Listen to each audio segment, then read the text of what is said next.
ఓటుకు note ED case కొట్టేయడానికి నిరాకరణట. వేం నరేందర్ రెడ్డి కుమారుడికి ఎదురుదెబ్బ. కృష్ణ కీర్తన్ పిటిషన్ కొట్టేసిందట హైకోర్టు. వేం నరేందర్ రెడ్డి రేవంత్ రెడ్డి సలహాదారుడు ఆయన. సో అయితే నిన్న కోర్టు ఈడీ ఓటుకు నోటు కేసులో ఈడీ కేసు కొట్టేయమని పిటిషన్ వేస్తే దాన్ని కొట్టేసిరట.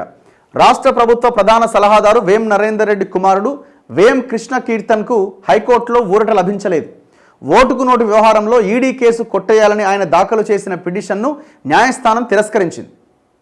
ఓటుకు నోటు వ్యవహారంలో తనపైన ఈడీ నమోదు చేసిన కేసును కొట్టేయడంతో పాటు ఈడీ ప్రత్యేక కోర్టు 2021లో జారీ చేసిన సమన్లు నిలిపేయాలంటూ కృష్ణ కీర్తన్ హైకోర్టులో 2022లో క్వాష్ పిటిషన్ వేసిండు. ఈ పిటిషన్ పైన జస్టిస్ కె లక్ష్మణ్ ధర్మాసనం విచారణ చేపట్టింది.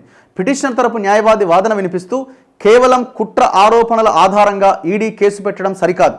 ఇలాంటి అంశంపైన పవన్ దిబ్బూర్ వర్సెస్ ఈడీ కేసులో సుప్రీంకోర్టు తీర్పిచ్చింది. ఏసీబీ కేసులో పిటిషనర్ నిందితుడు కాదు అనే విషయాన్ని పట్టించుకోకుండా ఈడీ కేసులో నిందితుడిగా చేర్చడం అక్రమం. ఈడీ తరపు న్యాయవాది వాదిస్తూ పిటిషనర్ నేరుగా ప్రధాన నిందితుడైన రేవంత్ రెడ్డికి A3గా ఉన్న ఉదయ్ సింహకు సహాయం చేశారు. 50 లక్షల నగదును పిటిషనర్ సమకూర్చినట్లు, పిటిషనర్ అంటే ఎవరు? వేం నరేందర్ రెడ్డి కొడుకు, ఆ కృష్ణ కీర్తన్ సమకూర్చినట్లు ఉదయ్ సింహ తెలిపారు. ప్రధాన కేసు పరిణామ క్రమంలో మనీ లాండరింగ్ జరిగింది, అందుకే పిటిషనర్ను నిందితుడిగా చేర్చామని చెప్పారు.